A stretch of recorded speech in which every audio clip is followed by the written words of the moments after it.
Kuwa makini sana na watu ambao wanakufurahia na kukutambua ukiwa okay tu.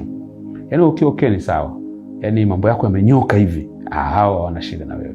Hao watasema wewe ni rafiki yangu, watakuposti kwenye birthday, kwenye nini, watajisemesha kwa watu wengine, tunamjua wewe ni mtu wetu. Wanakufurahia tu ukiwa okay.